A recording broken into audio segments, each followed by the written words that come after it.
Auzubillahiminash-shaytanir-rajim. Bismillahir-rahmanir-rahim. Assalamualaikum. Start with the name of Allah, the most merciful, the most beneficent, the gracious one.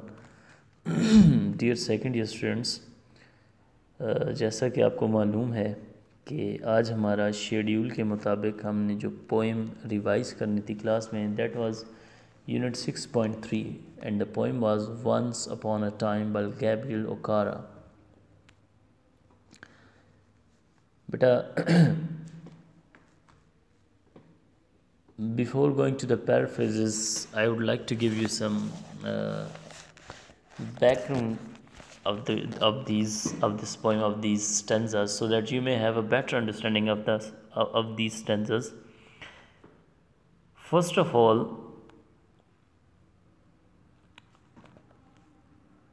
the poem is a beautiful comparison.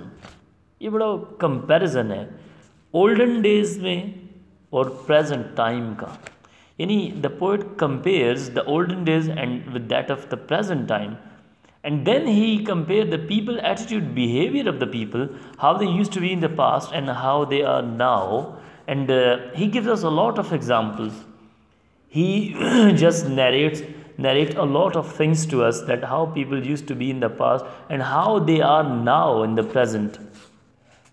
So बेटा बड़ा खूबसूरत सा comparison देता है past का और present का. And the title clearly indicates about the past. Once upon a time, माजी क्या कहता है? क्या कहता है कि एक वक्त होता था, एक ऐसा वक्त था. सो बेटा, if we look at stanzas, then the first 3 stanzas, these compare the way of life, the behaviour, the tradition, custom, all the things from past with that of present. First 3 stanzas में writer जो है वो present और past में लोगों की life कैसी थी, वे ऑफ लाइफ क्या था, कस्टम या ट्रेडिशंस क्या थे, या लोगों का बिहेवियर क्या था टुवर्ड्स अदर या टुवर्ड्स लाइफ, इन चीज़ों को कंपेयर करता है. Is it clear? This was somewhat a background of the poem. अब फर्स्ट 4 स्टेंजा क्योंकि हमारे क्लास वर्क में थे, हमने याद करने थे. अच्छा, तो अब थीम क्या देता है बेटा इस पोएम का? इस पोएम का मेन थीम हम कह सकते हैं, डिफरेंट थीम देता है, थीम्स देता है. Hypocrisy is the main theme, is the major theme. We can say that loss of innocence is also a theme. Desire and dreams is also a theme of the poem, and the mood of the poem is nostalgic. Nostalgic क्यों है? कि वो माजी के वक्त को याद कर रहा है, माजी की बातों को कंपेयर कर रहा है और माजी में है अपने. ठीक है, इस वजह से मूड क्या है पोएम का? नॉस्टैल्जिक है. देन बेटा फर्स्ट स्टेंजा में हमें पोएट क्या बताता है? फर्स्ट स्टेंजा जो है लोगों का वे, लोगों का जो बिहेवियर है उसको कंपेयर करता है कि इनमें what's the difference between their behaviour, how they used to be in the past and how they are treating doing nowadays, presently, in present. इसीलिए वो लोगों का क्या उठाता है? बिहेवियर के लिए एग्जाम्पल क्या उठाता है? How they used to laugh in the past times. लोग किस तरह मुस्कुराया करते थे, एक दूसरों की खुशियों में किस तरह खुश हुआ करते थे. फर्स्ट स्टेंजा में हमें इस चीज़ का कंपैरिजन देता है. और अब फिर क्या कहता है? अब लोग किस तरह मुस्कुराते हैं. ठीक है, सेकेंड स्टेंजा में बेटा हमें बताता है कि how people used to shake hands with others and how they do now. अब बताता है किस तरह लोग हाथ मिलाते थे. यानी अब जो लोगों का मिलना मिलाना है वो सतही है, सुपरफिशियल है, सरफेस है, लेकिन पहले डीप होता था. कैसे? लोग दिल से एक दूसरे से मिला करते थे. लेकिन अब क्या है? अब तो हमने बेटा, हमें वो बताता है कंपैरिजन करके बड़ी खूबसूरत अंदाज में कि अब हम क्या करते हैं? दांत दिखाते हैं, मुस्कुराते नहीं हैं. ठीक है, सो अब हम कहते हैं जो हमारा हाथ मिलाते हैं हम एम्प्टी माइंडेड होते हैं, हमारे कोई जज्बात किसी नहीं होते हैं. हम एक क्या है, अकॉर्डिंग टू कस्टम या अपने गेंस के लिए दूसरों के साथ मिलते हैं. थर्ड स्टेंजा में क्या कहता है? थर्ड स्टेंजा में he talks about the welcoming nature of the people. यानी अब इसमें वो वेलकमिंग नेचर ओवरऑल क्या है, बिहेवियर को उसमें कंपेयर कर रहे हैं लोगों के. क्या करता है? कहता है अब वेलकमिंग नेचर क्या थी, कैसे कस्टम्स होते थे पुराने वक्तों में. लोग कहते हैं एक दूसरे के घर जाया करते थे तो लोग कहते थे खुश होते थे. और क्या कहते थे, दोबारा आना। लेकिन आज के दौर में कहता है, आज जब आप किसी से मिलते हैं तो वो आपसे कहता है घर आना, चक्कर लगाना ना यार। आप एक दफ़ा जाते हैं वेलकमिंग नोट, सेकंड टाइम जाते हैं वेलकमिंग नोट, थर्ड टाइम आप पे दरवाजे ही बंद हो जाते हैं।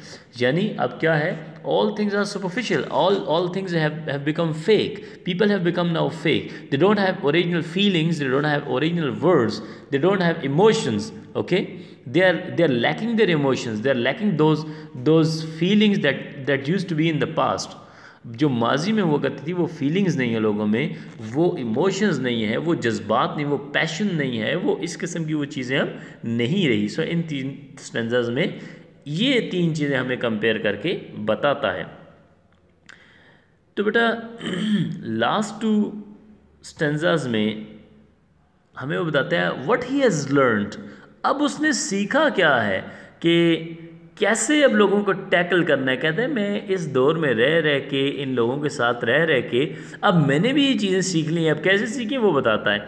4th स्टैंजा में हमें बताता है कि किस तरह उसने मौजूदा लोगों को, जो कि मुख्तलिफ़ किस्म के आप कह सकते हैं चेहरे सजाते हैं, अब लोगों ने गार्ब अपना लिए हैं, लोगों ने हुलिये बदलने सीख ली हैं। अब उसमें हमें वो क्या कहता है, वो कहता है जी होम फेस लोगों ने अपनाना सीख लिया है, street face, friend face, family face, यानी जहाँ पे वो होते हैं जैसा देश वैसा भेस अपना लेते हैं। लेट्स सपोज कि उसमें वो फिर हमें डिफरेंट एग्जांपल देता है, होस्ट फेस, ठीक है, इसी में वो हमें कहता है home face, office face, street face, smiling face, portrait smile का उनको कहते हैं कि अब लोगों की स्माइल्स कैसी हैं, पोर्ट्रेट स्माइल है। जैसे हमें एक पोर्ट्रेट में, एक पिक्चर में कुछ हंसता दिखाई देता है, उसमें कोई फीलिंग्स नहीं होती, वो सिर्फ एक खिलखिलाया वो चेहरा ही होता है। कहते हैं अब लोगों की हंसी मुस्कुराहट ऐसी हो गई है कि वो आपका उनको चेहरा दिखाई देता है, पीछे उस मुस्कुराहट के उनके कोई जज्बात नहीं होते, ठीक है, कोई फीलिंग्स नहीं होती। Means they are not true to their feelings. अब वो अपने जज्बात से भी सच्चे नहीं हैं। वो कोई गली में मिलता है, आपसे मिलके बड़ी खुशी है, हालांकि उसके दिल में चाहे वो दिल में कह रहा हो कि इससे क्यों मुलाकात हुई है, लेकिन अब क्या है, लोगों ने फेसेस, लोगों ने रवैये, रूप धार लिए हैं। देन बेटा 5th स्टैंजा में हमें पॉइंट बताता है कि लोगों की जो ग्रीटिंग्स हैं अब वो कैसी हैं, ठीक है, और उनका मतलब क्या है। फिर हमें उसमें मेन क्या होता है, जब हम कहते हैं ना गुड बाय, इसका मतलब है गुड रिडेंस, यानी अब जज्बात लोगों की तब्दील हो जाए। जब लोग कहते हैं खुदा हाफिज़, तो एक्चुअली उनकी जज्बात क्या करते हैं, शुक्र है तुमसे जान छूटी है, गुड रिडेंस हम चाह रहे होते हैं एक्चुअली। सो इनमें उनके क्या बताता है, जज्बात को बताता है। 6th स्टैंजा में अब फिर अगेन वो रीगेन करना चाहता है, वो तमाम जो लॉस्ट जो वर्चूज़ हैं, जो फीलिंग्स हैं, उन तमाम को रीगेन करना चाहता है, विश करता है, ख्वाहिश करता है। और अपने बेटे से क्या कहता है कि मैं वो तमाम चीज़ें रीलर्न करना चाहता हूँ, ये नई जो चीज़ें हैं उनको अनलर्न करना चाहता हूँ, और वही जो फीलिंग्स है वो दोबारा रीगेन करना चाहता हूँ कि जैसे मैं पहले मुस्कुराया करता था मैं वैसा ही होना चाहता हूँ। तो फिर लास्ट स्टैंजा में अपने बेटे से क्या कहता है, उससे कहता है मुझे सिखाओ कि किस तरह मेरी मदद करो कि मैं वैसा ही बन जाऊँ जैसे मैं पहले था, और मुझे ये बताओ किस तरह हंसा जाता है।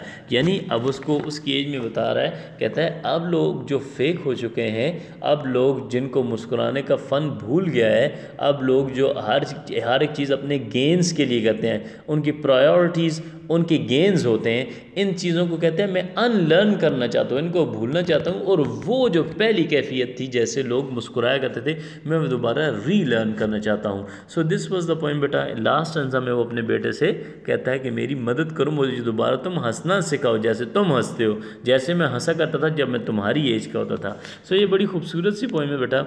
इसमें आपने फर्स्ट 4 स्टैंजास की जो पैराफ्रेज है वो अभी याद करनी है, और 3 स्टैंजास की पैराफ्रेज आपकी होमवर्क थी।